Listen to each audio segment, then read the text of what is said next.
Good morning, everybody. Welcome back to 22 Panels. My guest today is one of my favorite people in comics from Oh, Iron Circus, C. Spike Trotman, to talk yeah. about the latest Kickstarter, which funded in 130 minutes. Yay. Now, I do have to ask a thing from like a marketing side. What sounds better, funded in 130 minutes or funded in about 2 hours? Basically, we go with minutes if we can to the point Okay. where like it gets a little absurd if you start going past 200. But the way the human brain works, the same way your brain looks at a price that is 19.99 and goes, "Oh, it costs $19," not it costs $20. You look at 120 minutes, you think to yourself, "Oh, wow, just it funded in minutes." Not, "Oh, it Okay. funded in a little over 2 hours." Yeah. Okay.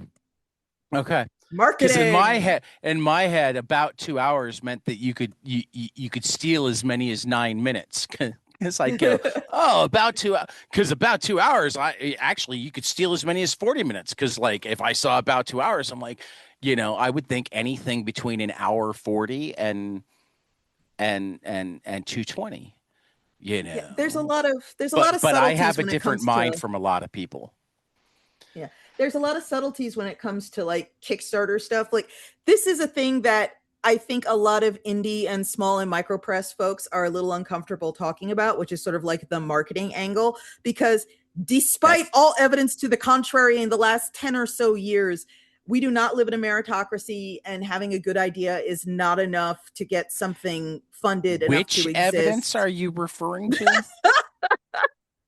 But it's like a lot of people kind of wish we lived in this world that they could make their comic and they could put Mara it on a what? Kickstarter, put it on a Kickstarter page, and I then know people will look at it. kleptocracy. Is Right. meritocracy like kleptocracy? If I yeah, but Oh, wait, basically that's right. It's the word that kleptocrats use to feel better. yeah, or they pretend they deserve it.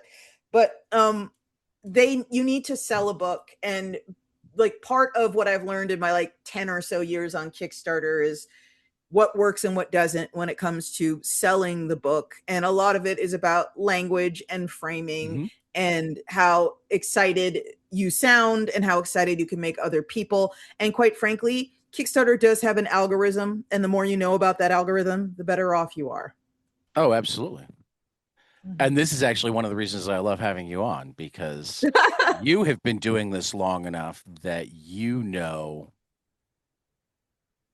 they're willing to bet they're at most 10 comics people who know as much about how to use Kickstarter as you do.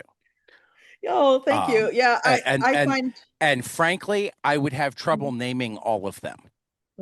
I find But what but I just I like to tend to talk assume that about there might be. bums. Yeah. I tend to find that what I talk about is kind of bums people out though, because it feels very bloodless and mercenary when I have like my meetings with creators and I'm like, Yeah. okay, so here's what you're going to have to do during the course of the campaign. And we basically, at this point, it's like well-oiled machine. And I cannot take full credit for that. A lot of that is the people I work with at Iron Circus. Right. We are just like bam, bam, bam, bam, every month and a half we're making a Kickstarter, we're pushing it out the door, we're funding it, and we are basically putting the creator on the conveyor belt and saying, okay, day one launch, here's what you're going to do. Day two launch, here's what you're going to do. When this happens, do this. Make sure to post a blue sky once a day about it. Make sure to post a new graphic. Do this, do that.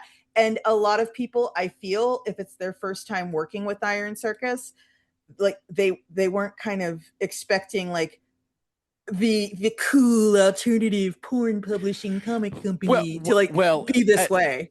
and while I get that, I'm gonna flip it over and like if they hadn't done it with Iron Circuit, if they tried to do it on their own without that level of expertise, or if they hadn't listened to you on this podcast to at least get some idea of the sort of thing you do and try to do it possibly more Mm-hmm. so because they don't have your backing too, like for their little thing that they're not ready to, well, that you won't take yet because it's a little thing, or you know what I mean? It's Mm-hmm. the stuff that like I wish we lived in a world where comic artists could just be comic artists, and they had Yeah. publicists that would take care of the shit that they don't care about, know how to do, Yeah. want to do, Yeah. that sort of thing.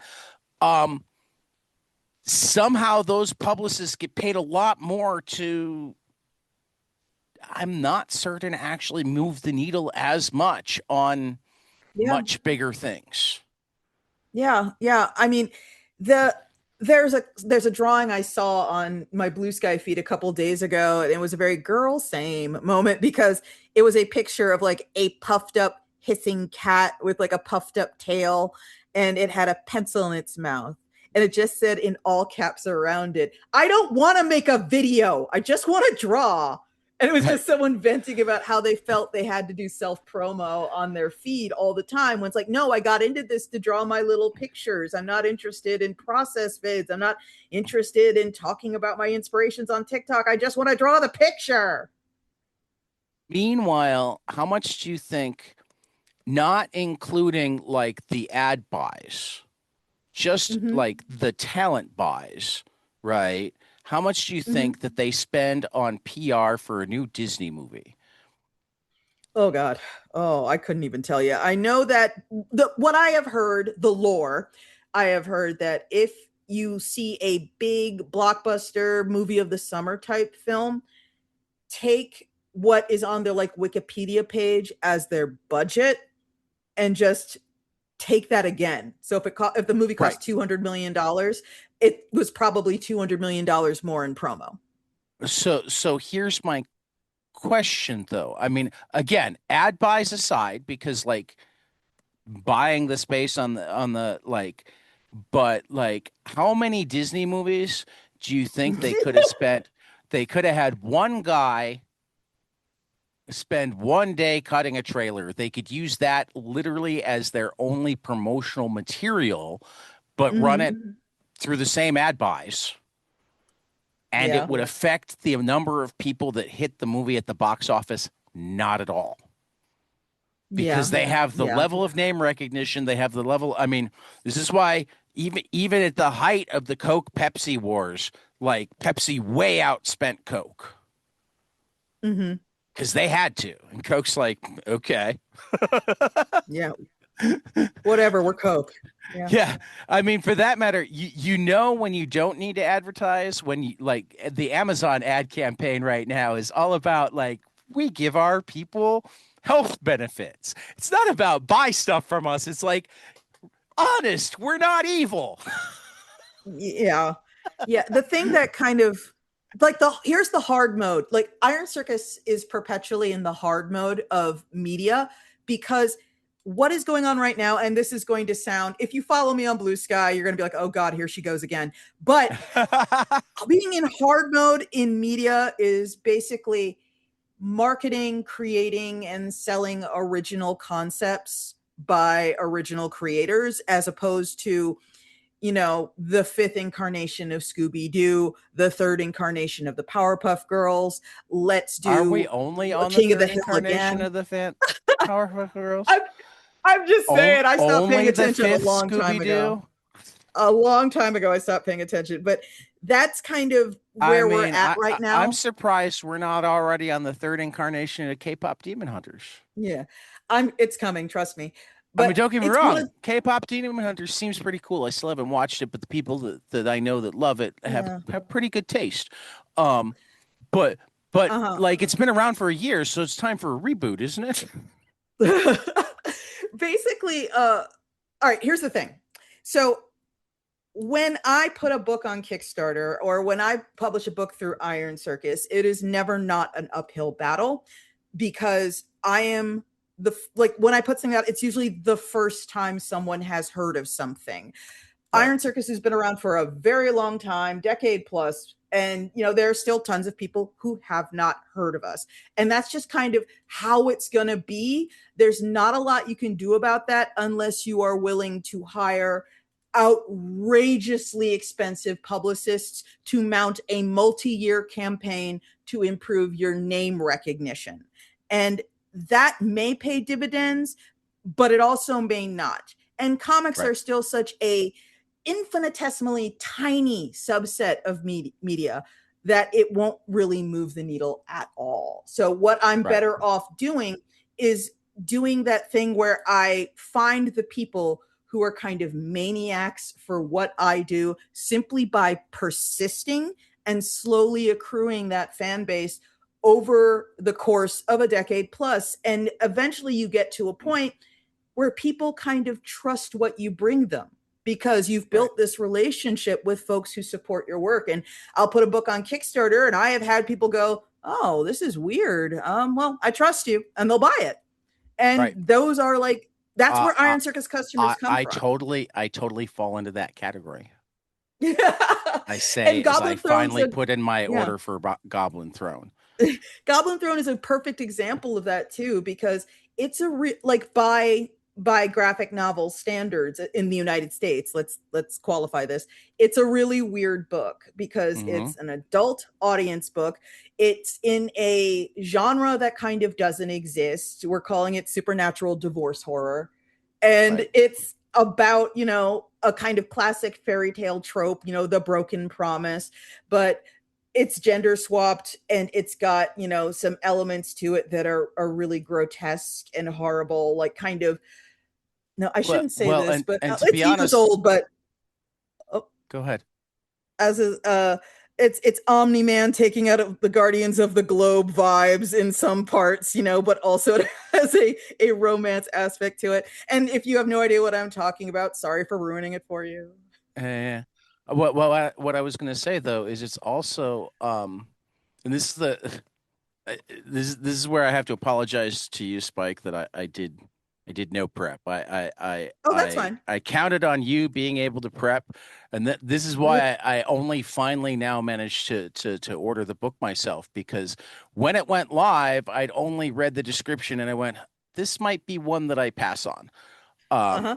And now that I've finally looked at the art, I love the colored pencil Yeah. on off-white paper style. Sometimes I feel like I'm the only one in the world that loves that. So, Yeah. like Yeah. I might be one of the few people that gets to the art and that's the seller. And that's it. Uh-huh. That said, it's beautiful. It's just not what people immediately think of for comic art, Oh, not at because all. Yeah. it's colored pencil on off-white paper. Yeah, Mel Gillman is honestly kind of like OG Iron Circus. Like they have Right. already published with us. They were kind of like the first, air quotes, big Iron Circus book, As the Crow Flies, and that was colored pencil too. And they have brought Goblin Throne to us, and it is just like another banger as far as I'm concerned because it's got that look, that really unique arresting style. You don't see a lot of real media in like Right. American comics these days. And you Yeah. know what? I am also fully digital at this point. It's just more convenient. So this is not me, No, no. condemning that.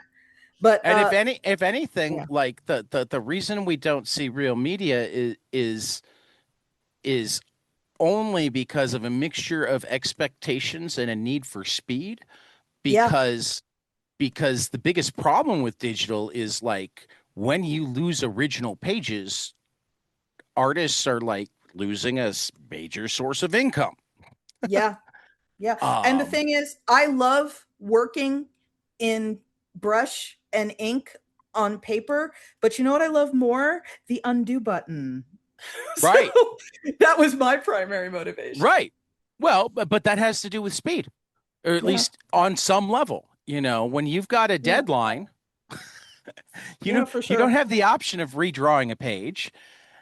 There's only so much time you want to spend with whiteout. Whiteout has to Yeah. dry. Right, right. And I have literally twice I have done that thing that you think only happens in bad movies or something, where you're sitting there with your inkwell and you are painting on the page and you just move your hand the wrong And you way and spill the it. ink just goes right Yep. down the front of the page. And Yep. the scream, I'm sure my neighbors heard. I'm not certain I know anybody who works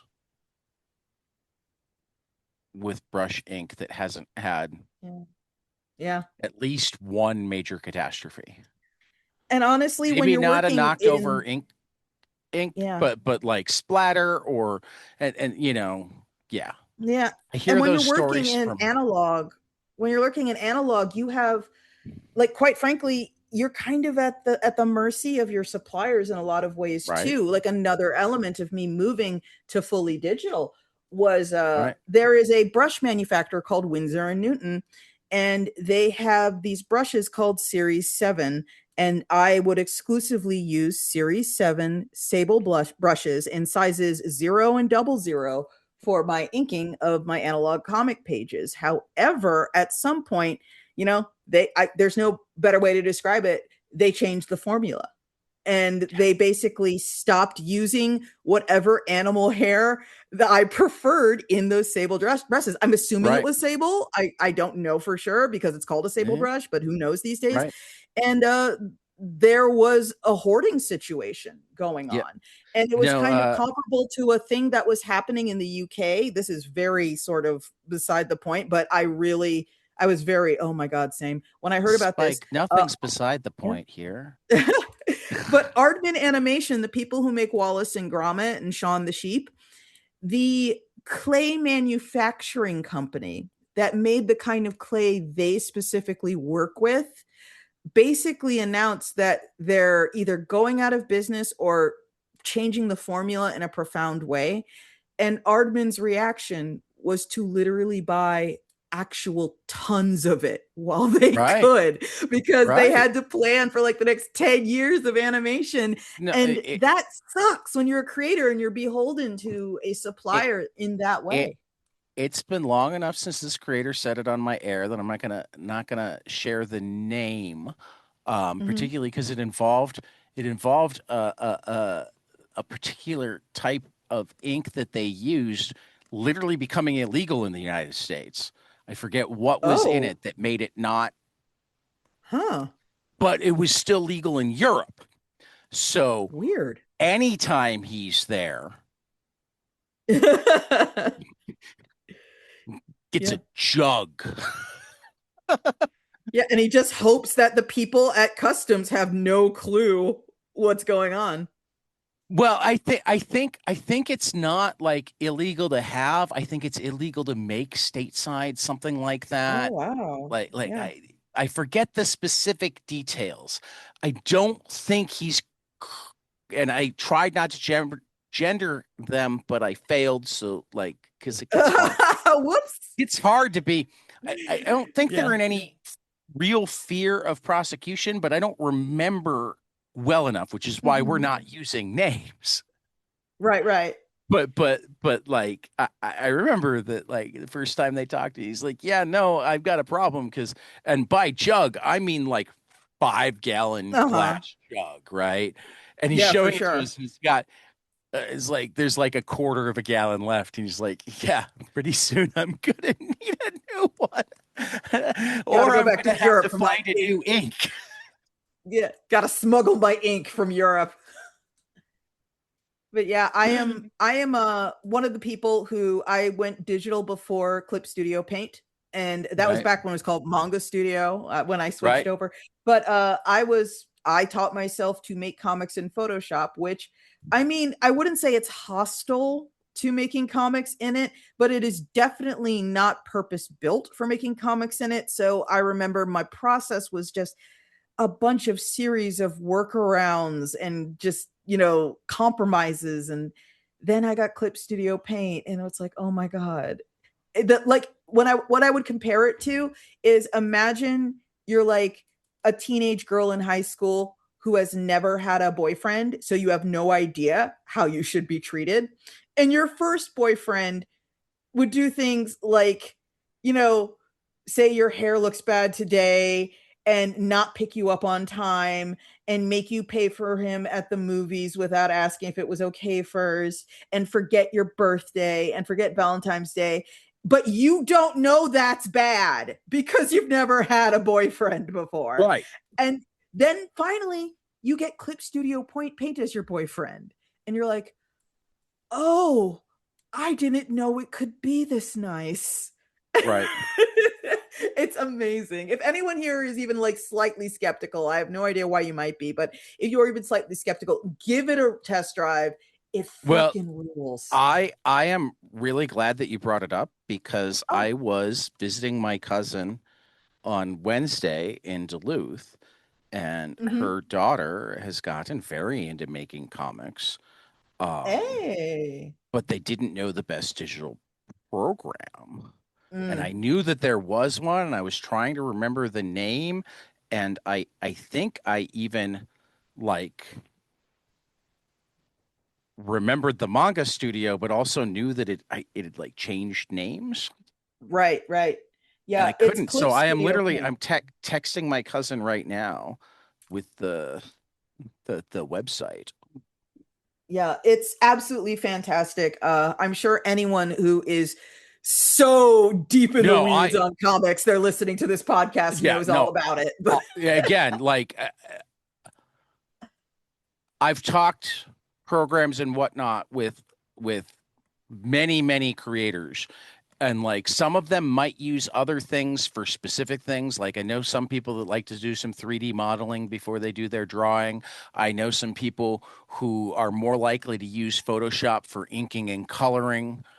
um Mhm. there are people who use multiple programs, but I don't think I've had anybody talk to me about like the tools they use in making digital comics and not had Clip Studio Paint be one of their primaries. Yeah, it's fantastic. I love You, it. My you know favorite what they feature of it. use with it Yeah. can change, but everybody's Oh, got. yeah, the thing that I'm absolutely feral for these days in the most recent update, it's had maquettes, it's had mannequins for a while, so that, for example, you're like, oh, I can't get this angle right. I'm going to import this mannequin and I'm going to pose it, and then I'm going to use that as a guide to draw over. Like they've had that feature for a while, but they updated it recently, semi recently, not super recently. But two things it does now, which like I'm in heaven. I love it. One is if, for example, let's say you find somebody leaping on the back of a horse on Google image search and you're like, oh wow, this Right, is great, but the angle is wrong. You can literally feed that photo into Clip Studio Paint and it will change the pose of the mannequin to imitate the pose of the person. But now you'll have it in 3D so you can rotate it and like get the angle you want. So that's fucking amazing. But right. the other thing is if you have a mannequin and let's say your character has a bunch of complicated tattoos, I don't know why you do that to yourself, but let's say they do. You can draw on the mannequin and save that as like a skin of the mannequin. So if like they have a big, bald eagle on their chest with the American shield, and on their back they have a clipper, and or a whaling ship or something, and you can now know what that looks like from every angle, no matter how extreme or how ridiculous, because you can draw it directly on the mannequin and then pose the mannequin and then use that as a guide to draw their tattoo. Right. It's great. I love See, it. see, these are beautiful things. Yeah. Um, and I literally sent the text message out as we were talking to say, hey, this is what we were talking about. Yeah. Um, 'Cause it's a dual thing. Her daughter both has become passionate about it enough that like she's targeting a specific comic making program for college in a year and a half. Um, Ah. like the best one that's also close enough to home that she's not like feeling like she's removing the net, essentially, is what she's Right. looking at right May now. I be unhelpful in a terrible way? Sure.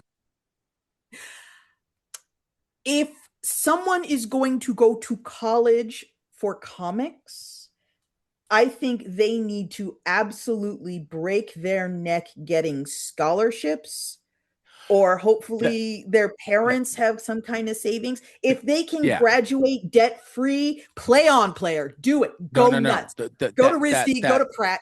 Oh, Absolutely. That sort of thing is already yeah. part of what's, I mean, because her mom is a graphic designer. So like the Uh huh. family is not unaware of Yeah. Yeah. what needs to be done to make a living as an artist. Right, right. Which is why part of picking the school was not just that they had a comics program, but that they had animation, graphic design, all sorts of other programs that might be equally helpful in being able to make money doing this rather than, because that was like the first Yeah. question her mom asked her is like, so you need to start considering what are you willing to do Yeah. to have food on the table, to be able to do, you know, Yeah. what are you Right. willing to do in terms of how tight you're willing to live? What are you willing to do in terms of what other jobs you do, either non-creatively, 9 to 5, and then do your work afterwards, or creatively but not interesting. You go do ad work or Right. whatever Right. that maybe you don't like as much, but it pays the bills Yeah. because that's the Like life of an artist. I'm not an extremist. I'm not going to come down on the side of nobody should ever go to art school, period, because I Right. mean, I'm a realist. I know a lot of reasons to go to art school revolve around who you're going to meet there and the kind of connections you're going to make while you're there. And those in the long run may prove more valuable than the technical skills you're taught. So art school does have its benefits. However, I think every sort of attempt, every you need to do everything in your power to try and graduate any higher education program you take a part in as debt free as humanly Yeah, no, possible. yeah, I don't care Yeah. if it's art school or business Yeah. school. I don't think there's a degree that you should be willing to be in debt for at this point. Um, Well, I mean, if you're going to become a cardiac surgeon, you'll be fine. But um, if you're going to become a petroleum engineer, you'll be okay. But well, in well, my I mean, cardiac surgeon probably, but even if you get the yeah. necessary degrees, guaranteeing that you get that job is a different Mhm. thing because there's a limited number. And Yeah. like the cardiac surgeon gets paid way better than the ER doctor. Oh, for Uh, sure. so I mean and a lot of times if you're showing that potential, you can have your future employer pay for the Pay your school while you're in it. Yeah. But like the arts are So, kind of here's my thing about the arts and school loans though. Like right, so much of surviving in the arts in my experience, and I speak on this as someone who's on the other side of 45, as a right. person who came up with a lot of people. We were all young and hungry at 19, 20, 21, and we were all determined to make it, and a lot of us didn't. And I got to watch what was instrumental in this person made it and this person didn't. And the most important element is just refusing to go away and Right. becoming a Right. fixture in the scene. And the thing that allows that is the absolute minimum of financial obligations. Yeah. Because a lot of times, if you are a person who's trying to make a go of, maybe you launch a Patreon and you're trying to make your web comic or whatever, or you're trying to get a job penciling for Marvel, or you're trying to make your webtoon happen or something, like that extra $300 a month that you need to pay towards student loans for the next 30 years, that has been make or break for people Oh I know, God, where yes. they're like, I can't do this. I have to go work the register. I can't do Well, this. well, I have and to go, work for my yeah, parents, right. and And that like makes a huge difference. I'll toss out from the not strictly uh, uh, artistic perspective and why I've become super wary of um, taking the loans on to begin with is I'm still Right. paying loans, but I don't have a degree Oh, that'll do it. because Yeah. life happened because Hmm. I'm a brilliant guy, but I'm also autistic and I'm bipolar. And the one thing Hmm. I have failed miserably at multiple times now is college. Yeah. I have been Yeah. wildly successful at 99% of the things that I've ever tried to do in my life. Mm-hmm. at least by, I mean, most sets of standards. Uh-huh. Most people think this podcast is more successful than I do because I can't get out of my head like successful is supposed to mean profitable, and like our How our American. pa- our patrons are all in my family, and they're going, no, successful is you've put out almost 900 episodes, and like Hmm. you have friends that used to be cool people that you read about. Yeah. Yeah. And when I think of it that way, then yes, I've been wildly successful with this podcast, but like I still have student loans to pay off, so I'm not always good at. Yeah. But like the era where student loans were almost across the board not a bad idea was the 70s through maybe the Yeah. early 90s. Yeah. Yeah. Uh, We never saw it. Yeah. the price of college has raised so much, which means that the size of the loans has raised so much. The Absolutely. grants available have shrunk so much, Yeah. even at um, like the Right one on. thing I I'll absolutely absolutely agree. say is if you, I mean, like across the board, and thank God I never did it. One should never, ever, ever take out a non-federally backed student loan. If you need to Oh do no. that, then then it's time to rethink what college you're at or what speed you go through college or whatever. Um, Right. but you should be really, really wary of where the federal loans get too, because like I mean, you'll have them sold to you on, oh, you can do public service and get buyback, but that can change administration to administration. That can, Yeah, you know, 100%. Yeah, if you, I were yeah, like an 18, 19-year-old right now, if I was just finishing up high school and I had just decided, like, I am going to be a comic artist, that's what I'm going to do. I've decided. I would straight up, my first move would not be art school unless I had like an amazing scholarship or something. My right, first move would be seeing how feasible some kind of internship would be right, and seeing what that could get me before right, I would contemplate going 80, 90, $120,000 in debt to draw comics. right. And I think in like just because it's how both of her parents kind of work. I'm pretty certain, and therefore I'm certain that the fact that they're excited for her rather than like going, I can't believe she's making the decision. Tad, comics, convince her that this isn't the route, means that financially they both think that it's both viable and that there are enough options in terms of what her degree can say and what it will mean that she won't be limited to the degree being helpful to make comics. Does that make sense? Yeah, it does. I get that. You know. But I am speaking to the wider Oh no, audience we out definitely there. need to speak to those other people who maybe Yeah. don't have the parents that have that Yeah. grounding And base or don't have anybody other. I mean, like so many people yeah. have to bet on themselves, and like we always hear it as a good thing to bet on yourself, and we always hear it like the only factor in betting on yourself is your will to move forward, and that's such incredible bullshit. Yeah. Yeah. I the way my husband and I refer to it is shonen manga thinking, where it's like this idea that all you need to succeed at whatever you endeavor is to just really want it super bad. Right. And it's like, no, you don't understand. Millions of people all over Earth want it super bad, and that's not enough. And you need to have Somebody still has to be a garbage yeah. collector. Right, you have, and like kind of that's what Iron Circus has evolved into in my mind. Mhm. I think Iron Circus addresses a lot of really uncool, unfun practicalities when Right. it comes to I want to make a comic book and I want to walk into Barnes and Noble or I want to walk into the local library and I want to see it on the shelf. It's like cool, that's what we're for. We can do that.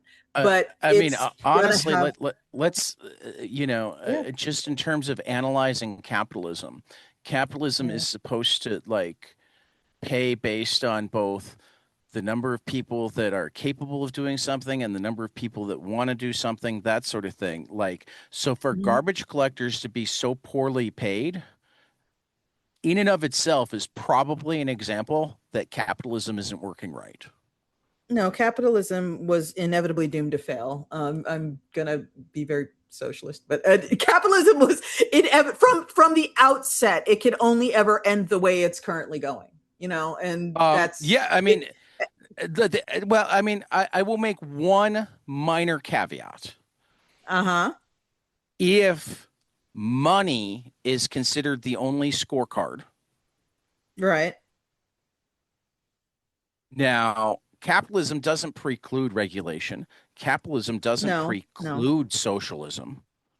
no.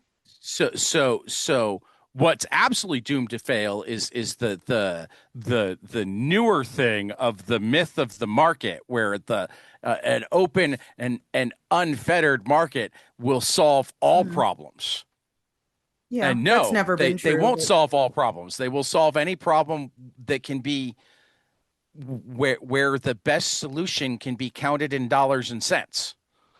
But like yeah. healthcare, the best solution isn't counted in dollars and cents. It's counted in like life expectancy and quality of life and Yeah. all of these things that don't involve dollars and cents, at least not Yeah. for the people providing them.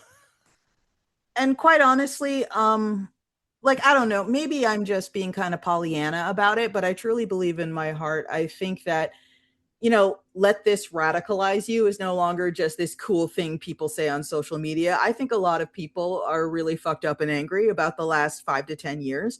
And And I should be. think when the boomer die off starts hitting its peak, I think this country just overall, except for certain pockets, is going to swing hard towards If socialism. if democracy still exists at that time, yes. If, I yeah, like a I lot of the I I unthinkable has been I happening. I True. I think that one of the reasons you see democracy getting attacked so much by the Is people they with power know. right Yeah. now is they know.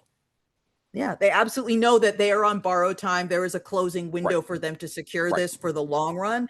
And I like again, anyone who follows me on Blue Sky is gonna be like, oh shit, here she goes again.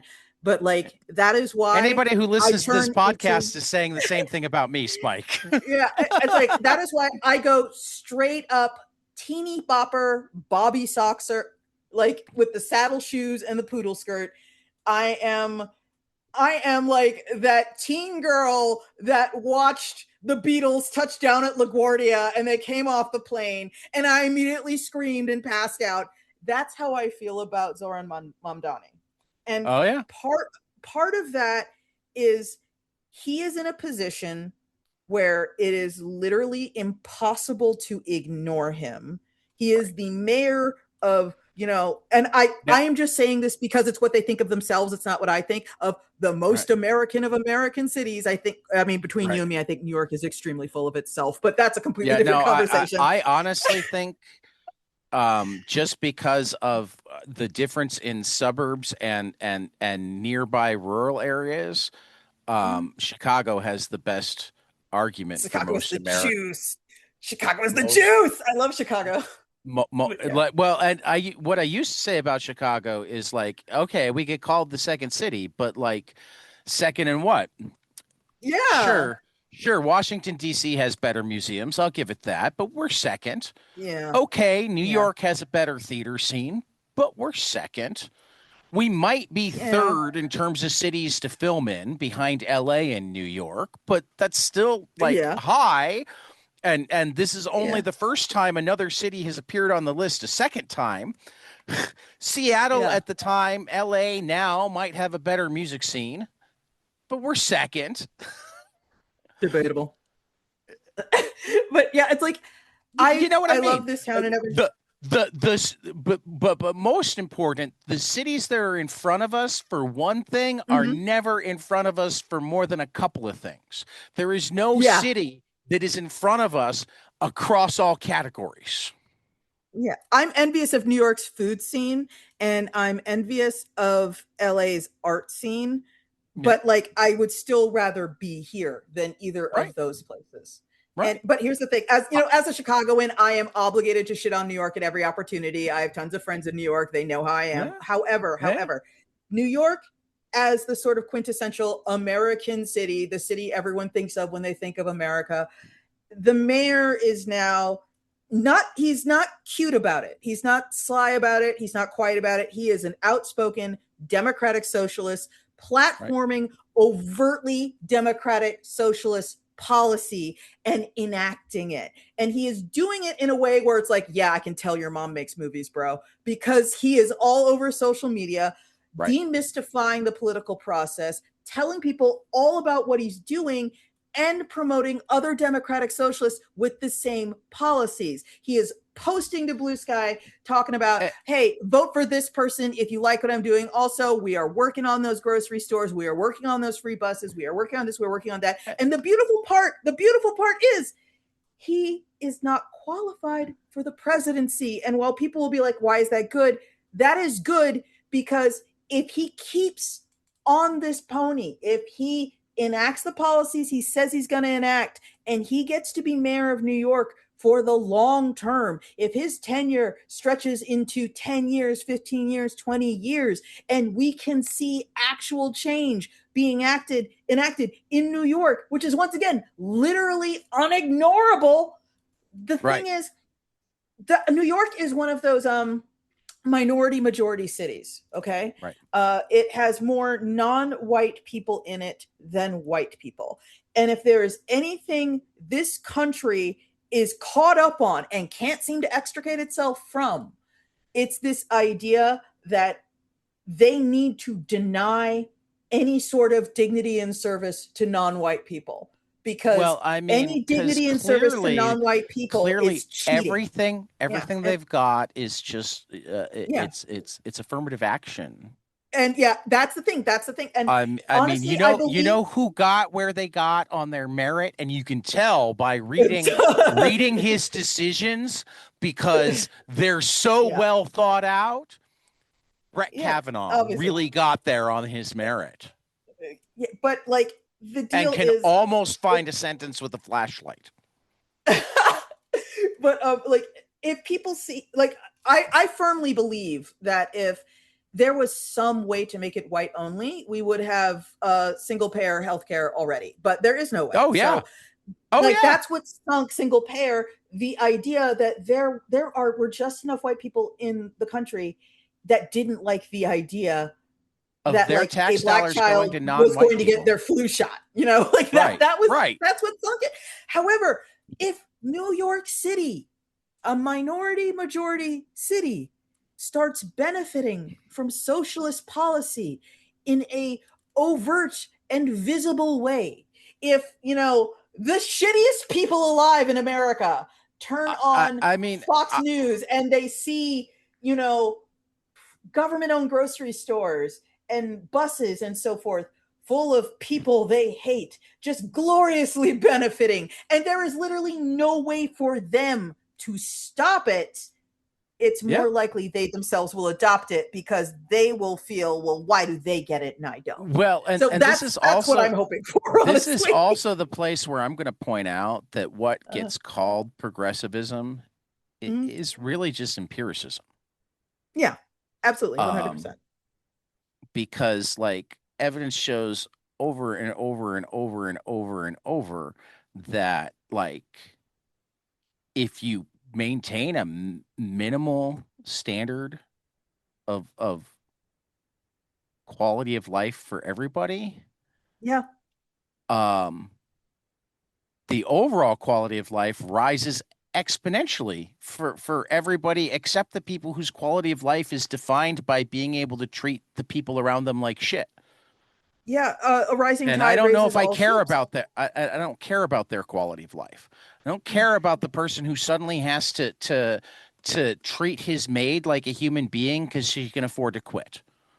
Yeah. The Right. thing that I always talk about is like, I do not have kids because parenthood has never been a thing that interests me. Like, that was the plan from when I realized that was a thing my body could do. I did not want my body to do that. So, Right. like, however, when I pay taxes, I do not bitch and moan about financing schools because I understand I am better off living in a Well, society with educated children than I I mean, am. you Yeah. employ people. You don't want to have Yeah. to educate all of your employees, or at Yeah. least you And want to know that they have a certain basis in yeah. how to like learn, Yeah. And so if you I'm know. like at the ballot box and there's a referendum on about, I don't know, I'm making this up, by the way, everyone. This is not a real referendum.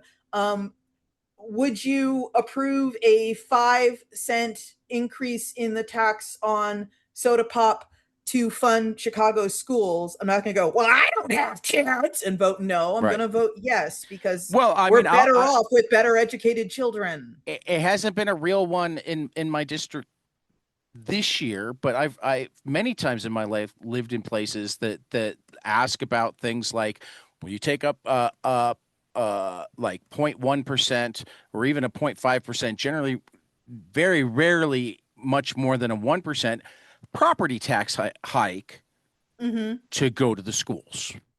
Right. I have never in my life voted against one of those. Yeah. Yeah. There is actually a story. I want to believe this is true. I read it somewhere. There was a story about a small town somewhere in a red state, and they would, the people there would vote, and it had kind of like standard small town in a red state demographics. If you know, you Mm-hmm. know.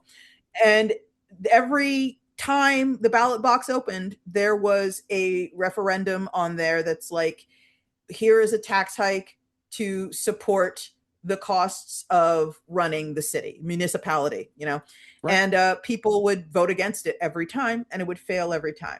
And Mm-hmm. after 5, 6, 7, 8 years of this, people per usual went to the ballot box, voted against it, it failed, went back home.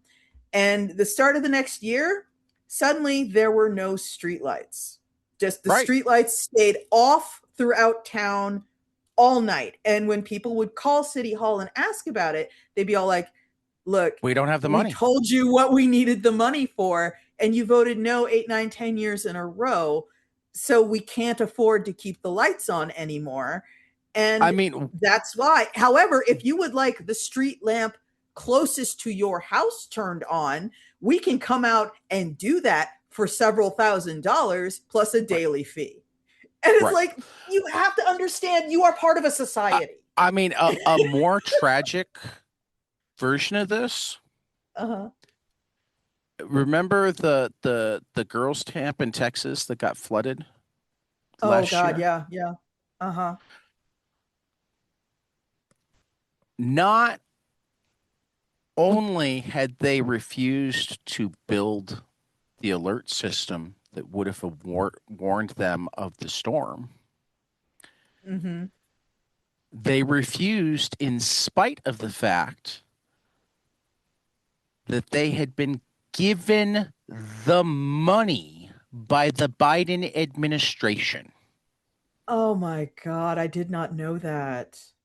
They took multiple votes on refusing to use the money because of who it came from Oh my, oh my that God, might that have is so, saved lives. that's insane. That's insane. I had no idea about that element. Horrible. Of course, I'm sure they'll find a way to make it not their fault, but because that's Oh what the yeah, human brain does. they've already like gone out of their way and whatnot, but like Yeah. particularly The thing because I like there was one particular city council member that was immediately trying to blame the Biden administration. It became a story pretty quickly. It's like he introduced and voted for the bill that said this money that was sitting in their bank account to do this with uh-huh. It's we will couldn't be not use it to do used. this thing. That's insane. That is absolutely I mean, it's insane. Oh like my Medicare God. expansion. I mean, first of all, like when they did the Medicaid Hmm. expansion, they had to go. Yeah. The Supreme Court forced them to make it optional. Yeah. And then there were Yeah. then even though like Medicaid expansion included 100% federal coverage. How many And they states turned just, it down initially? yeah, yeah, it's so bizarre what people kind of, it's like, to me, I know they probably say the same thing about me, but to me there's like so much irrationality involved Well, in this no, sort of thing. they just say It's you're an uppity black woman. Oh well, that, I mean, please, they say that I all mean, the time. One of my they don't favorite, manage to get to whether or not you're rational. I mean, no, they and figure that's the the thing. uppity and black covered that. Yeah, well, here's the thing. It's like, I am aware my opinion doesn't mean anything to a specific subset of Americans, Right. and they will literally never listen to me no matter what I say. Like, you understand that very fast. But I'm blown Disgusting, but away. yeah. The thing that always comes to mind when we talk about stuff like this is, there are people who were vociferously anti-vaccine, right? And they're like, Mhm. I don't need a vaccine. I have a immune system, or whatever it is they say. And I always think to myself, you definitely got a vaccine. You're my age. But what, it's Well, like, your parents and definitely no, vaccinated. I mean, So what they're what the doing ones is that they're blow my denying. mind is the ones that were vociferously anti-vax and are now dead, and it still hasn't Yeah. changed anybody's mind. Well, the thing that gets me is like, and this is heartbreaking and horrible on the same level as the girls at the camp, but Mhm. there are people who are very noisy about how they did not vaccinate their kids. Inevitably, they were vaccinated as children by their own parents, but they refused to vaccinate their own kids. Mhm. And then their kid inevitably Gets measles, catches and something. they're shocked. And sometimes it's devastating. Like, Mhm. really terrible things can happen to kids who get things like whooping cough too young, Yep. or get like measles can literally kill you. A lot of people don't Yeah. understand that. And Mhm. there are people who have been interviewed by the paper after years of bragging about how they refuse to vaccinate their children, and their child dies of a preventable disease. And of course, they are asked, would you do anything differently? I have literally never seen a single one say no. I have actually Say seen yes, rather. worse. Sorry, say yes. I have seen worse. I have seen people say it's better that she's died of measles than had to live with autism. With autism, I knew that's where this was going. I And I'm knew that, sitting there because going, I live with autism. Overall, it's pretty great, except for assholes like you. yeah, the thing that I always tell people to envision, and I got this from a comic. There was a web comic. I don't know if it's still updating. It was called The Oatmeal. Oh, I know the He oatmeal. made, yeah, he made the absolute best kind of visual metaphor for belief systems ever. And it is a house. You have to picture just like a cartoon drawing, like something a grade schooler would do, with the triangle roof and the square and the little chimney. The bottom line of that house, the foundation of that house, is foundational beliefs. And foundational beliefs do not change easily, the same way Oh, I foundations of a totally house do forgot. not Did you know change that easily. the guy that made the oatmeal also invented exploding kittens? I sure did. I saw it on Yeah. Kickstarter. But oh yeah, we should talk about Kickstarter. But the Yeah, we'll get back to it. yeah, the foundation is like, your brain doesn't want to be changed easily. That's not a good idea just for your mental stability. So changing a foundational belief is a Herculean effort, near impossible. And a foundational belief could be something like, Western medicine is poison. Like, that is a foundational belief people have. And therefore, their brain will do everything in its power, up to and including trying to find a way to excuse the death of their own child from a preventable Right. disease, to avoid any threat to that foundation. Because again, foundational beliefs don't just sit there inert, they are holding up entire other fractally expanding networks of belief. If you believe this one foundational thing, it probably leads into your belief of 10, 15, 20 other things that are inspired by that foundational thing. Like, Western medicine doesn't work. Right. Therefore, crystals are the answer, and Right. also making sure my child is vegetarian. Like, those So are that they are branched off I of that. So you I can't will change that say foundation. I will say that there is one famous letter written about Mm-hmm. regret for not getting a vaccine. Mm-hmm. Um the first smallpox vaccine um, was roughly Revolutionary War era, Mm-hmm. and Benjamin Franklin, he wasn't against the vaccine as much as it was new enough and whatnot that he was still a little scared because his Suspicious. child was Yeah. young and whatnot. Mm-hmm. And waited about 2 weeks too long to make the decision that his child should get the vaccine, and his child died of smallpox. Yeah. Yeah. And like wrote some pretty moving statements about how like yes, like I mean because Mm-hmm. and like it made the rounds during some of the COVID stuff because it's like I mean, this is when the vaccine was literally way more dangerous than now. They had much less ability to test things, that sort of thing. And yes, they were giving you a small amount of like actual smallpox to help inoculate you. You know, there Mm-hmm. were people that it went badly for. Yeah, if I'm not mistaken, what it was cowpox. Something like that. Yeah. Yeah. And for Yeah, that but matter, actually, similarly, mhm. one of the major reasons that like we actually won the Revolutionary War in the time frame that we won it was in the winter where it was going through like the whole region. Washington mandated that troops got vaccines, Mm, and the British didn't yeah, have the same access to them. So we lost roughly a tenth of the number of soldiers that they lost that yeah. winter.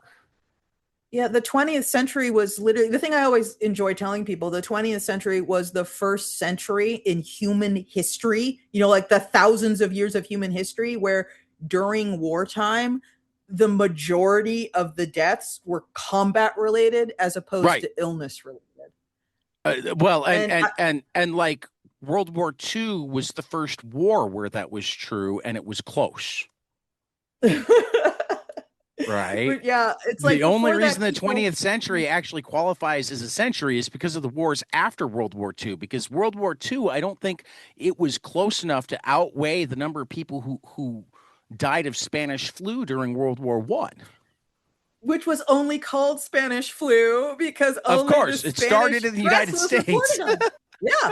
For folks who didn't know that, yeah, it was called Spanish flu because only the Spanish press was reporting on it because there Right, was censorship at home and abroad because right, they did not want to right, panic the people. right, right. Yeah.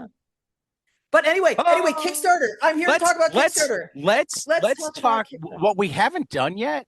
Uh-huh.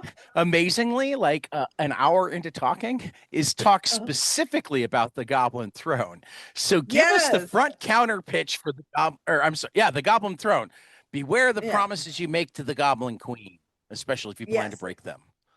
The Goblin Throne is available to read on Mel Gilman's website right now. So if you are on the fence and you're all like, I don't know if this is for me, you can literally go to, I think it's melgilman.com, spelled, no, it's Melanie. Oh, is it Melanie Gilman? Hold on. Let me make sure I'm not It about to is mess it up is here. Melanie Melanie Gilman Gillman.com. However, I think that might be for As the Crow Flies. That might Oh, be for it is. another We've comic got of As the theirs. Crow Flies there. But How let's about, I think it's see. thegoblinthrone.com, maybe? Let me see. Yeah, it's Uh, www.thegoblinthrone.com, I think. Let me make sure because that's a common Well, phrase. and that's Yes, that's what's it. That's it. this is something that you might want to talk to Mel about. Yeah.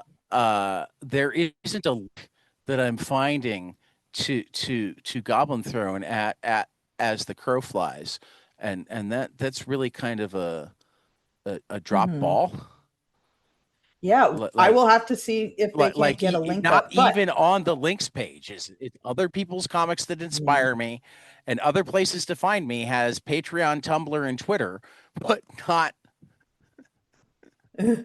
Yeah, I will have to speak to them. But everybody, take two. Go to thegoblinthrone.com. You can read the entirety of the comic as it updates daily. And like I said at the top of the show, we're kind of calling it sapphic divorce horror. It is a fairy tale for grown-ups, And it is about a woman who makes a deal with the Goblin Queen because she is being harassed by a man in her village and she wants to be left alone. And the Goblin Queen says to her, okay, I will make sure he never bothers you again, but in exchange, I want your firstborn. And the woman says, deal. And the Goblin Queen upholds her end of the bargain, but then shows up to talk to the woman and go, okay, cool.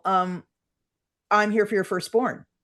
And she replies, it's been like 2 days. I don't have a firstborn. And the Goblin Queen goes, no, no, no, you misunderstand.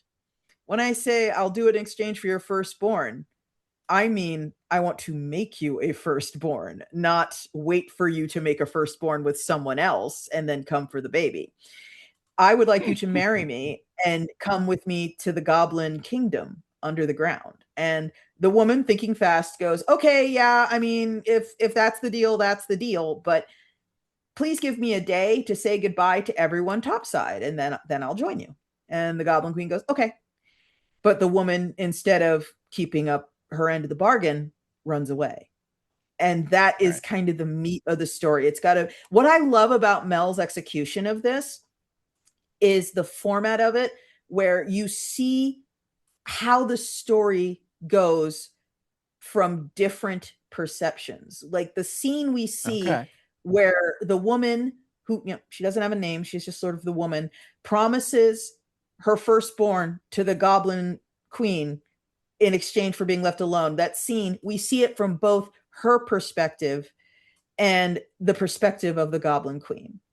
And also the perspective of her son, who is being told the story secondhand. And of course, he is just imagining it. He wasn't there.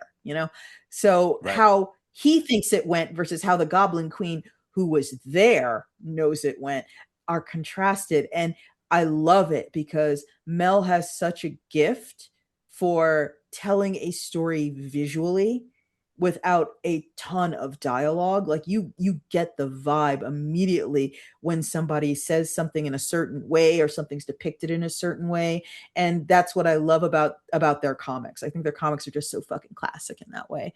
And we're publishing it in sort of a hardcover format. We're making it nice, we're making it collectible, we're making it something that is going to last on your bookshelf. You can put out on your coffee table. You can develop that reputation you may be after as the person who is a connoisseur of strange, unique media. And you can pull out this beautiful hardcover and show it to people and be like, yeah, this is Goblin Queen. It's a fairy tale for grown-ups and it's about divorce horror, sapphic divorce horror. And that'll be the first that's r/brand new sentence, as they say on Reddit. That's the first time a lot of people are going to hear something like that. And that's kind of like what Iron Circus is for, making books like that. The hardest part about running this publisher is when I submit my books to my distributor, they ask for comps. And what comps are is, if this book is in the bookstore, what should it be on the shelf next to? Like, if you like this, will you like this? And if you are publishing more, how to say this without sounding insulting, commonplace, more pedestrian titles, it's It's easy to easy to know find where to put comps it. because exactly, you can say, oh, it's a horror story about a scary car. Its comp is Stephen King's Christine. But Right. And you're I don't sitting know there if y'all. going, well, you could put it next to Game of Thrones. You could also put it next to the Hardy Boys. It might go Yeah, well with. there is no supernatural sapphic divorce horror. We made that shit up. That's like a perpetual Iron Circus issue. There are no comps. Well, this is like my friend Sarah Gailey has, I think they've got 7 novels under their belt right now. And I don't Uh-huh. think that more than 2 of them ever wind up next to each other in a bookstore. Yeah, yeah. Because they Because I wind mean, up in part of horror, they wind up in sci-fi, they wind up in literature, they wind up in YA. yeah, part of the issue with publishing weird stuff is when you try and crowbar a place in sort of the production cycle of the mainstream for your weird stuff, it's harder than it might otherwise be. and Right. that's again, that's kind of like one of the many services Iron Circus offers to creators. Will get your stuff a place in that ecosystem, because getting the kind of stuff we publish a place in that ecosystem can actually be pretty hard. Right. Right. Right. And this also, your answer there is like the perfect example of how you both know your audience and have confidence in what you're selling them, because you gave an incredibly detailed subscription or description without like lots of, cliffhangery type stuff to try to suck people in, Mhm.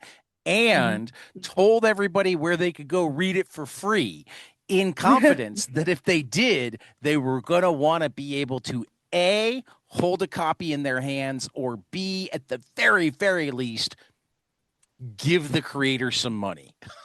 Yeah. And speaking of giving the creator money, I'm a big proponent of giving the creator money. One Yeah, of yeah, the bonuses for the crowdfund right now on Kickstarter, if you just search Goblin Throne, I'm pretty sure will come yep, up. yep, Uh, yep. Mel will be selling original art, original pages from Four Goblin hundred Throne. dollars gets you an original page. Yeah, from an add as an add-on. So if you are a Right, collector of original comic art and you're just thinking to yourself, I don't own a single page of colored pencil comic art, right, now's right, your right. chance to fix that. And the pages are I mean, they're gorgeous. I love them. They are. Like They're Tad said, they're on sort of off-white, maybe parchmenty right. colored paper. It They looks like it's look very probably heavier than artisanal. most parchment paper. Yeah, yeah, it's I definitely mean, heavier. It's definitely yeah, like, yeah. I'm guessing it's like, just like, I don't know how they weight paper, but like just a smidgen lighter than cardstock is what it looks like at a glance. Now, I'm It, looking at it on a digital screen and guessing, so you can correct me yeah. entirely. But I From am my betting old, that you yeah, could hold it up and it wouldn't automatically fold over. yeah. If it is on what comics pages were on when I was still working analog, it's probably on some form of colored Bristol board, but Well, I and that would cannot be even guarantee more that. firm. That would be Yes. even more firm. But And I folks, like it to me it almost looks like it could have been done in a notebook, but that could also be the way she wanted to make it look. yeah, yeah. But folks, just as a note, the way we're selling the comic pages, it is first come, first serve. So if like five Yeah. people have pledged to get a page before you have, those five people get their pick before you do. So if you like Mel's art and So you it's want it not on your random wall, either. You get to no. pick your page. Yep, you get to pick your This is good page, to but know. people are already in there are already people who have pledged for pages. So if you have your heart set on page 5, page 7, page 17, it's in your best interest to pledge as soon as To possible and get pledge your soon. spot in line. Yeah. $400 is a very reasonable price for an original page of comic art too. Yeah, yeah, for something this beautiful, this artisanal, this labor intensive, it is completely Yeah. worth the price. And again, it's something you get to enjoy forever. I mean, I'm just thinking that almost anybody I know who sells pages for less than 400, I give them a hard time. Yeah, It's and like, I you have can charge a more, right? Please charge yeah, more. I mean, don't get I me have wrong. Let me buy one first, but then please charge more. yeah. Hanging on my wall right now, I have originals by Benjamin Dewey. I have originals by Al Columbia. I have originals by Evan Dorkin, and they literally make my day better every single day because I walk by and I glance up and I see them, and it's just like, that's mine. I don't have quite as many originals. I have much more prints. I have an Yeah. original page of David Lapham, and then I Hmm. have uh original portraits from Mark Chiarello and Elsa Chartier. Oh, that's nice. Yeah, So I actually have a let me see if I can't find which it is. Um I'm searching something right now, everyone. So you'll have to You'll have to Do forgive me. do do But do. there is a Oh wait, no, creator I don't want to named get sued. That's as far as we'll go. there's a I'm creator pretty certain that's copyrighted material. yeah, there's a creator. I fucking love him. He's amazing. He's awesome. His name is Rick Geary, and Oh, I he love is Rick very Geary. he is very That's one much of the my whole made wife's puppy. favorite artists. Yeah. He has a series that I am utterly in love with called A Treasury of Victorian Murder and That's also A exactly Treasury of where my 20th wife Century fell in Murder. love with him. Yep, Yeah. yep, yep. And She's her he favorite had true. He's her favorite true crime comic. yeah, and he had a Kickstarter a while back. This is my most treasured comic page. He had a Kickstarter a while back where for something like 200, 300, maybe 500. I don't remember how much it was because quite literally it doesn't matter because it has produced something Right. that means so much to me. I He mean, would it put you, mattered for us. I'm pretty certain we were yeah, part of that Kickstarter, but we only got the book. yeah. But I am a cameo in that book because I paid for a Oh, cameo spot. So there's this I'm gonna part have to where go like look for it. all these ladies are like kind of like looking at the main protagonist of the book and like with heart eyes basically, and I am one So, of them. so okay, which book? Because we've kickstarted a few things from him. Yeah, I love him. He's so great. I used to every time I would do San Diego Comic Con. So you know how long ago this was because I was still doing San Right. Diego Comic Con.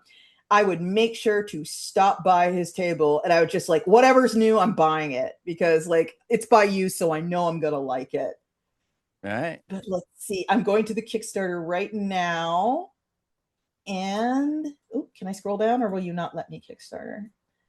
Oh You need to wow, I reach didn't out know to him Kickstarter. again. We Yeah, had him on ages ago. It's time to have him yeah, on I again. show more pledges, please. Wow, I forget that I've backed like 80 Kickstarters, so it takes a while to scroll I through think I everything. have you beat. Oh yeah? Yeah. Let's see. Oh wow, and I forgot. I have I backed honestly forget. 183 Kickstarters. Wow, congrats. You're a patron of the arts. I am. Let's see. I believe what I did. Oh wow. I missed the Benito City tragedy. I have to get that one. Oh wow, the Obama. Oh, I believe it was the Elwell Enigma. That is what I backed, and I am in. Okay. So everyone, yeah, go and look at the Elwell Enigma. I am in there. Okay. I'll have to figure out if we have that And buy because Rick Geary's books. He's incredible. Rick Geary comics are among the very small list of comics that don't live wherever I put them. They live where Yeah, Kelly puts them.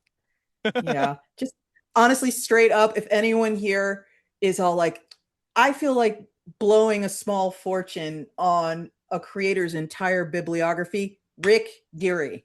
Just And get it's everything not he's ever made. I mean it's not as massive of a fortune as you would expect because No, a no. lot of them are still available from him and Yeah. sometimes at reasonable or often at reasonable prices.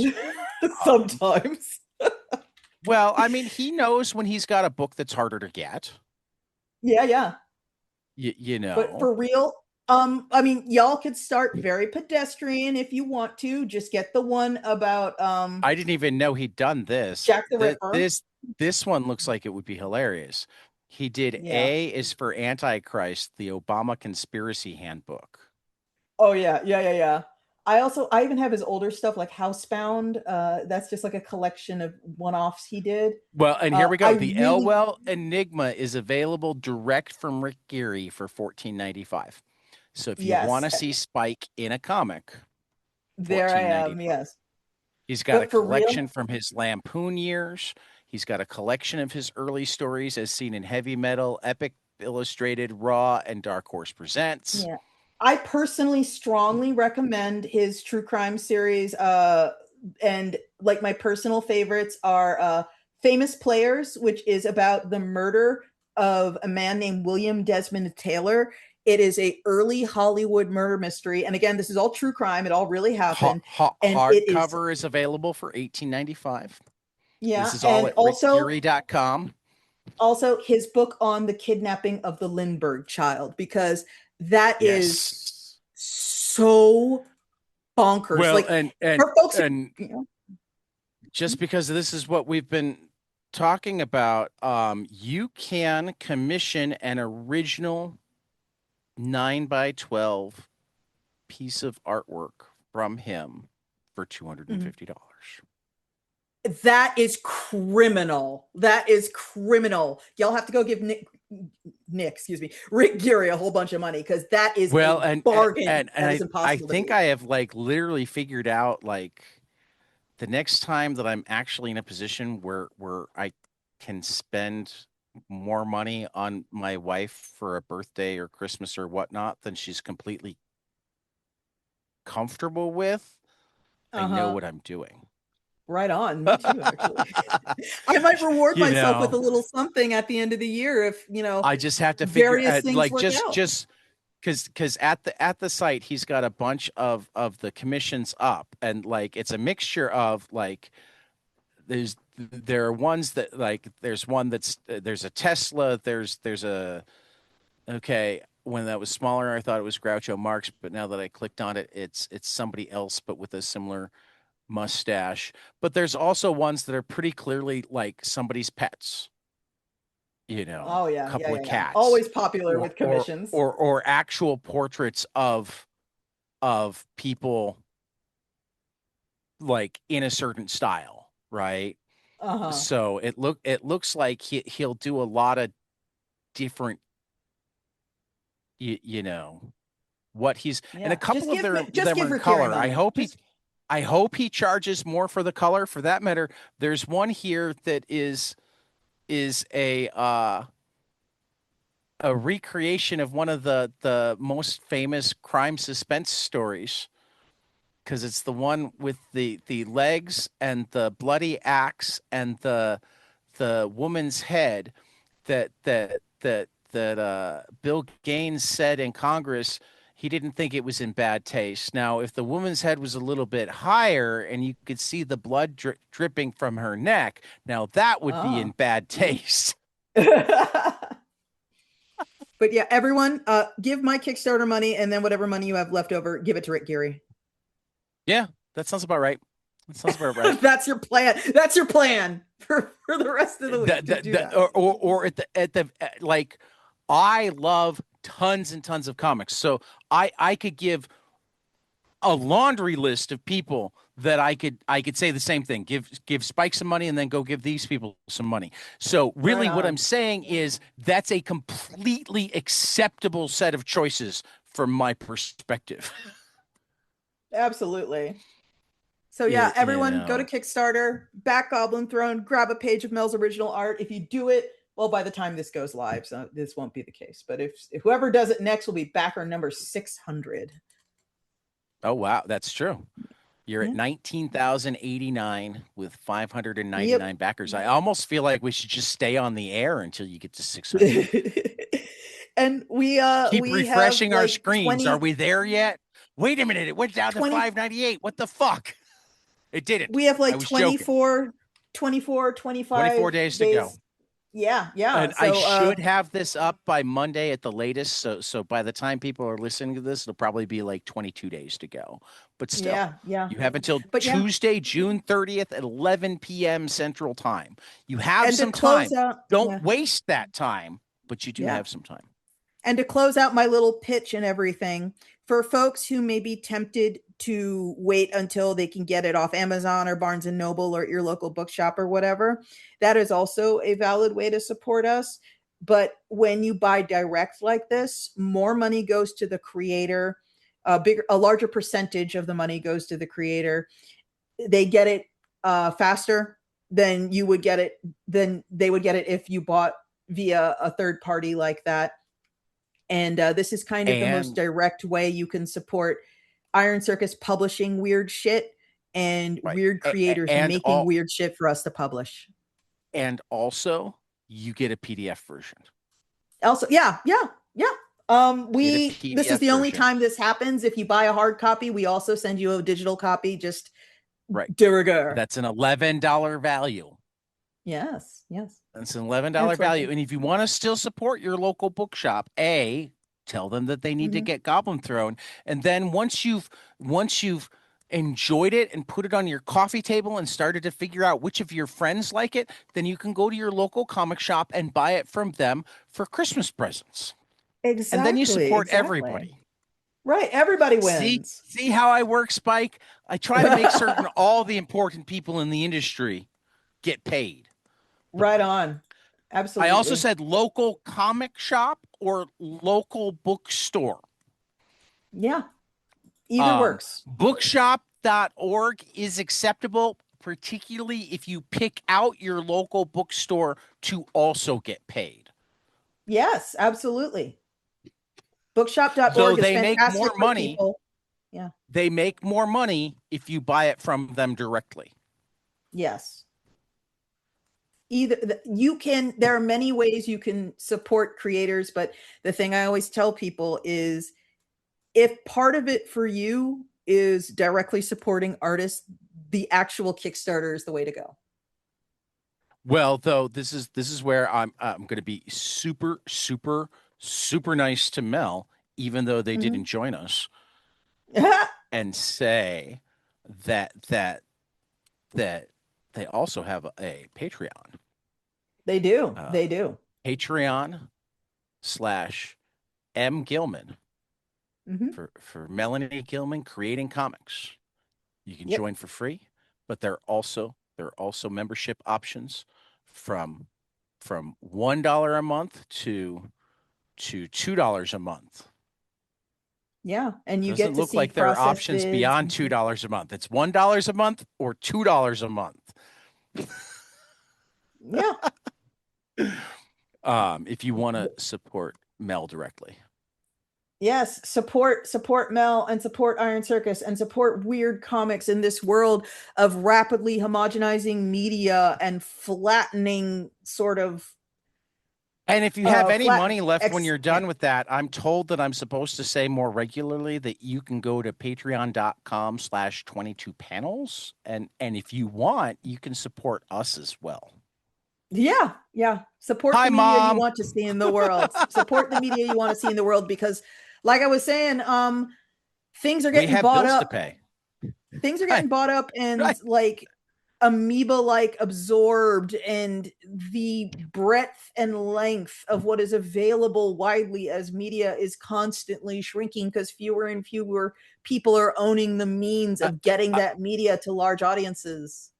I mean, thank God there are now three other digital comic venues.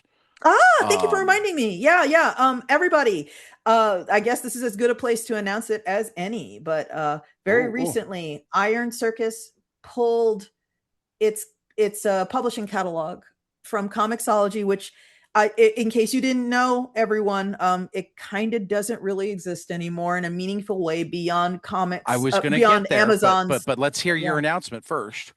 yeah, beyond Amazon's sort of label for original series. It doesn't really exist beyond that anymore. But we have pulled And the Iron this Circus sucks catalog. because Amazon's original series, the Comixology original series, most of them are actually really good, which is Yeah, why I'm yeah, glad that they're getting picked up for actual publication too. yeah. But we have transferred our catalog to Sweet Shop, and we So are Sweet Shop. hoping that they will go live soon. Okay. Then you might be my first sweet purchase. I haven't made a sweet purchase yet. I do have my Yay. beta access, that sort of thing. Because I kind of feel Mhm. like I need to have some stuff at each of them to be able to like really critique. Um, but all the more so now, and this just frustrates me because of the size of my existing Comixology Kindle catalog. The newest Kindle update, at least on Android, Mhm. made it even harder to like Yeah. work through your own collection, much less find anything new. Yeah. Yeah. So if you folks are interested in getting copies of Iron Circus titles in a format where you can kind of read it on your phone, read it on your tablet, read it however, wherever, everything should be live on Sweet Shop soon. And when they go live, I will definitely make an announcement on the Iron Circuit mailing list, which you should Right, join, and right, on my Blue Sky, which you should follow. and Sweet Shop, I think, is still officially in beta, but they do Yep. have a list to be included in, you know. I happen to be way early on that list, so I don't know how long you'd likely have to wait if you go on that list now, but I know that there are people that can play with it already. Um, so like at the very least, go check out. Um, and again, uh like so far I there are pros and cons to all three of the new apps, but I am not disappointed in any of them. Yeah. What I'd still love to see happen, like love to see happen, unfortunately, is this type of thing that won't happen without a lawsuit. And having lost one of them, I imagine that Amazon is positioned not to lose another.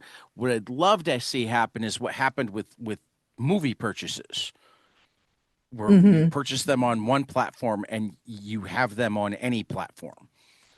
Yeah. Um, because like again, as it becomes harder to read my comics well or find my comics in my own catalog well, it's like really. Yeah. Yeah. and, It's and it's wild like how this is hard we, all so you can spend less money on software upkeep.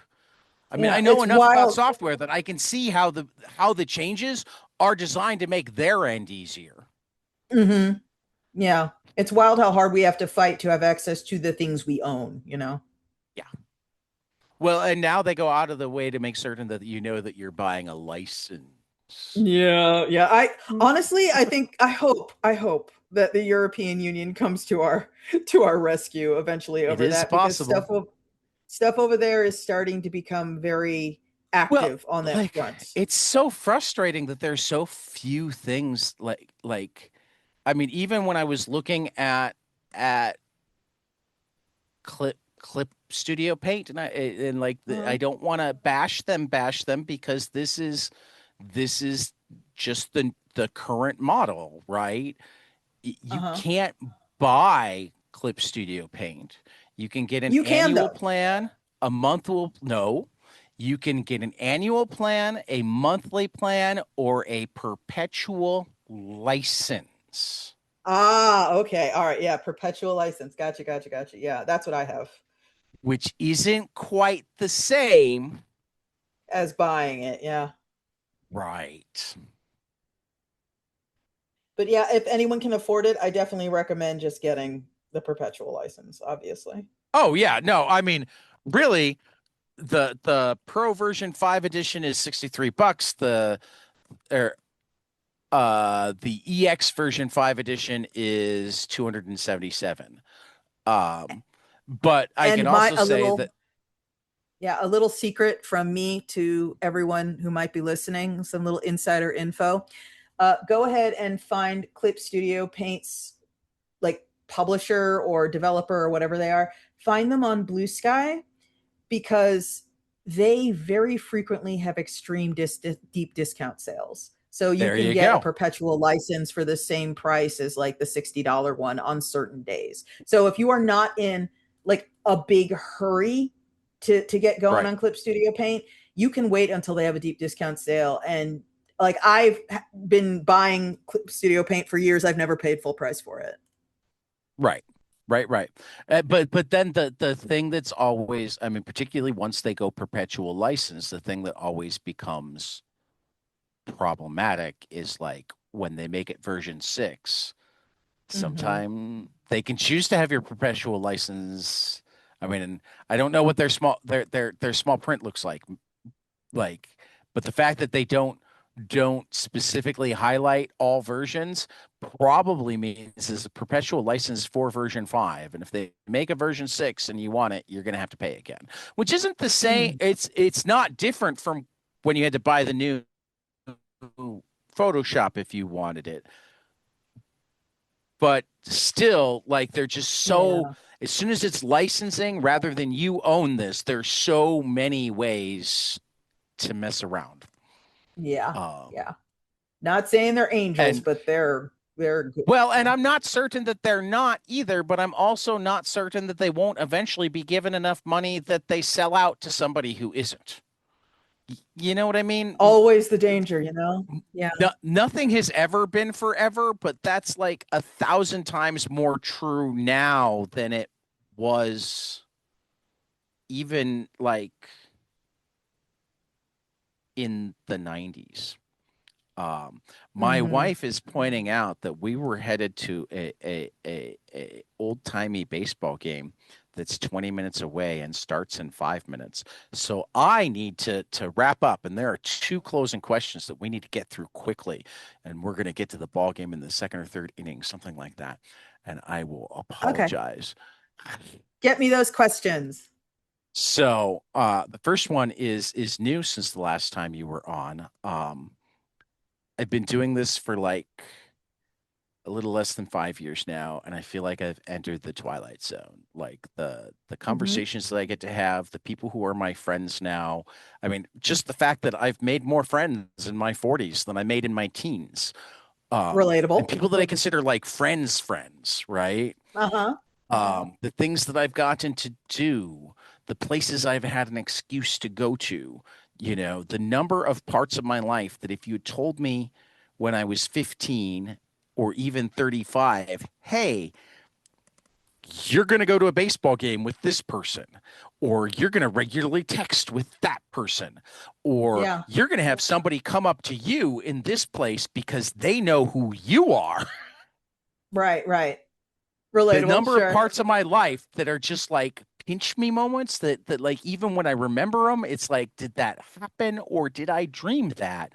Is just Mm-hmm. ridiculous. But that's true of everybody in comics.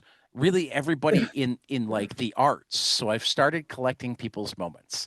Yeah. Tell me one of your surreal moments. Tell me one of your oh my God, how Oh, am I doing this okay. moments? This is real. It absolutely happened, and it is probably the most recent version of that. Okay. So for folks who don't know, Jonan Vasquez, the creator of Johnny the Homicidal Maniac, streams pretty regularly on Twitch.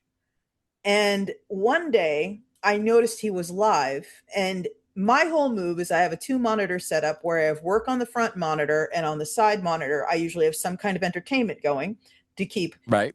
all parts of my brain preoccupied and on task. And I was like, Right. I'm going to I go totally get that. watch Joan. I'm going to totally watch Joan Invest's stream. That'll be my entertainment today. And I showed up in the stream and I was quiet for a while. But then he said something and I don't even remember what he said, but I commented. And I should note that my name on Twitch is the Iron Spike, all one word, because just Iron Spike was taken. Right. And Jonan Vasquez saw my name in the chat and he literally stopped what he was doing and he went, Iron Spike? Are you the Iron Spike? Like from comics? And like little 17, 18-year-old me immediately screamed and passed out and had that, teeny bopper Bobby Soxer Right. moment again. Like, Right. Jesus Right. Right. fucking Christ, why do you know who I am? You're It's sitting just there going, that. have you ever seen the original Dana Carvey HBO special? He talks about Paul McCartney coming to visit him or visit Lorne Michaels while he was still living at Lorne Michaels' mansion, like right after moving to New York. And he was the one that answered the door. And he's like, Beetle. But yeah, that is definitely the most recent edition of that I can talk about. That's amazing. That's amazing. All right. The standard closing question. Tell me something you love, preferably a comic, but we don't have rules. Preferably storytelling, but again with the rules, but something that you love that not enough people around you have experienced and you would like them to, so that you have more people to talk to them about it. And you already talked about Rick Geary all this time, so you're gonna have to come with Yeah, something so other I than that. can't say that, Right. can't say that. Right. Okay, so if we're gonna keep it comic focused, I think what I would recommend is a web comic, not a webtoon. So don't go on webtoon; it's not there. It has its own domain, and the full title of the comic is Ruin of the House of the Divine Visage. And it is at visagecomic.com. So VISAGE comic.com. Visage, like Ruin of the House of the Divine Visage. And it is a comic about a sort of fantasy. It's not like based on any religion that we would recognize. Uh, it is a fantasy comic about basically an abbey, but it's not gender segregated. It is a house of devotion filled with devotionals who are ascetics. They have clearly made various vows and they live as a religious commune. And part of their religiosity, part of their faith is they do not show their faces. So everybody wears these hooded robes that are very sort of form hiding. And also, if you've ever seen what medieval beekeepers wear, they have this circle of woven straw that they basically put over their faces and kind of sew to their hoods to keep the bees out. That's what these people wear over their faces literally all the time. So no one knows what anyone else looks like. I'm And looking at it there right are two. now. It looks Ain't beautiful. it good? Isn't it Even pretty? Spire Greenwood. Yeah. For But for those who wanted to know the creator, Even Spire Greenwood, yes. And visagecomic.com. Look it's at so Spike good. making it so you don't even have to spend money to read cool new comics. Well, this is where I came from, web comics, I so know. I'm a big Actually, fan. like I've thought about this a couple of times. At some point, Spike, and I know that this is going to be like a pleasure thing, not a sell stuff thing. I need to have you come on just to talk web comics with me. You need to like give me Oh, for sure. a list of stuff that I should look Mhm. at, and then we'll just do the web comic roundup where we talk about some of the great web comics, and Yeah. if we enjoy it enough, And maybe on do it that, every once in a yeah, while. and on that note, for folks who look at Ruin of the House of the Divine Visage and they're like, "Oh, I like this. This scratches my itch. I'm picking up what this is laying down." If this is your vibe, if you scroll to the bottom, excuse me, of the main page of the web comic, you're going to see a link there that just says Knife Beetle. For folks who are not 1,000 years old like myself, there used to be these things called web rings, where basically a whole bunch of sites that had similar content would get together and link to each other Oh. round robin style. And what Knife Beetle is a curated, so there is a human in charge of it, a curated web ring for long form narrative comics. And so if you like Rune of the House of the Divine Visage, just click down on the Knife Beetle logo and you'll be taken to an entire page, like a gigantic, eternally scrolling page of comics that are like it in that way, and that they're long format, they're very story driven, and it'll be divided up by genre. So there's a slice of life section, a sci-fi, a romance, a mystery, a horror. It's awesome. If you are on the lookout for new comics to read, go to Knife Beetle and read them. But for right now, Rune of Oh, the House of the Cody Divine Visage Akamoto? is good shit. Good shit. Yeah, Everybody I'm should recognizing a everybody should couple check of it out. names.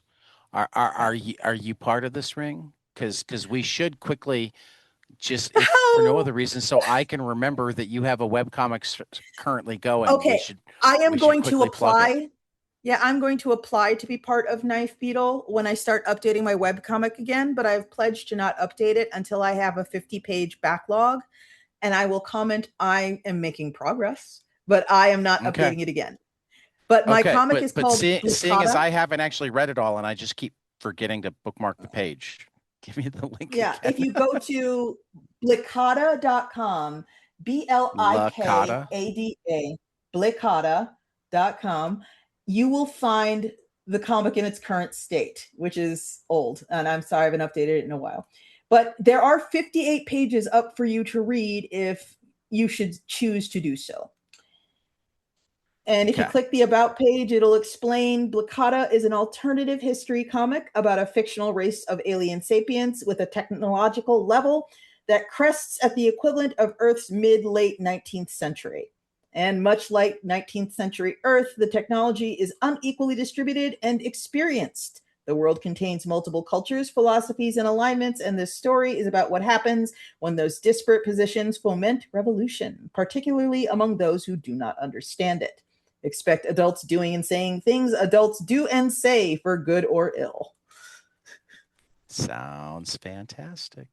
Yeah, and if you click over to Um, characters, I should note I refer to the main characters of Blacada as Hanson, simply because there are three of them, and they are either boys or male presenting, and kind of what this culture would refer to as brothers, although that's not technically accurate.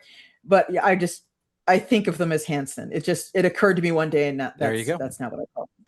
But yeah, Bettany, Eki, There and you go. Ta, there are little bios there, and their ages are estimated because they do not know how old they are. I love it. I love it. So Well, yeah. I am being reminded by my dog now and can hear Oh, my wife in the oh, background. So oh! it Thank is you, thank you for totally having me. time for me to start moving, but I All love right, having you. We need to do it more I often. loved We being need to remember to here. actually spend time not online because like Right. we don't live that far apart. Yeah, sounds And fake, but okay. Not being on the internet. Yeah. I know you're hermit comic maker girl, Yes, yes, but very I much. swear to God that occasional sunlight and or just air in a different building is good for you. Sounds fake, but okay.